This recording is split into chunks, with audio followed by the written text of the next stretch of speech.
నమస్తే అండి. ఈరోజు మనం చూడబోయే ప్రాపర్టీ టోటల్ 10 ఎకర్స్ అండి. డామ్ రోడ్కి ఫస్ట్ బిట్ అండి. హుమ్నాబాద్ తాలూకా బిదా డిస్టిక్లో ఈ ప్రాపర్టీ వస్తుంది. ఇంకా ముంబై హైవే నుంచి చూసుకుంటే 4 కిలోమీటర్స్ అండి. నియర్ బై హైవే నుంచి చూసుకుంటే 3 కిలోమీటర్స్ అండి. ఇంకా జైరాబాద్ నుంచి చూసుకుంటే 50 కిలోమీటర్స్ అండి. హైదరాబాద్ నుంచి చూసుకుంటే 150 కిలోమీటర్స్ అండి. ఇంకా సాయిల్ చూసుకున్నా కూడా ప్యూర్ రెడ్ సోల్ ప్రాపర్టీ అండి. ప్రతి పంటకి, ప్రతి చెట్లకి, ఫామ్ హౌస్కి సూటబుల్ ల్యాండ్ అండి.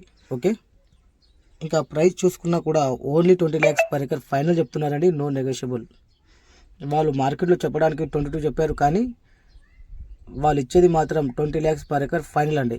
ఓకే, ఇంకా ఈ సైడ్ ఎవరికైనా నచ్చినట్లయితే ఒకసారి వచ్చి విజిట్ చేయండి. విజిటింగ్కి వచ్చినప్పుడు చుట్టుపక్కల ఉన్న సైడ్స్ కూడా మీకు చూపడం జరుగుతుంది. ఇంకా కర్ణాటక స్టేట్లో మా దగ్గర మంచి మంచి ప్రాపర్టీస్ ఉన్నాయండి. ఏ డిస్టిక్ అయినా పర్వాలేదు. 1 acre నుంచి 100 acres వరకు మంచి మంచి ప్రాపర్టీస్ మా దగ్గర ఉన్నాయండి. కానీ ఏరియాకి బట్టి, సాయిల్కి బట్టి, డిస్టెన్స్కి బట్టి ప్రైస్ ఉంటుందండి. ఇంకా తక్కువ ధరలో కావాలంటే హైదరాబాద్ నుంచి మినిమం 200 కిలోమీటర్ డిస్టెన్స్ మెయింటైన్ చేయాల్సి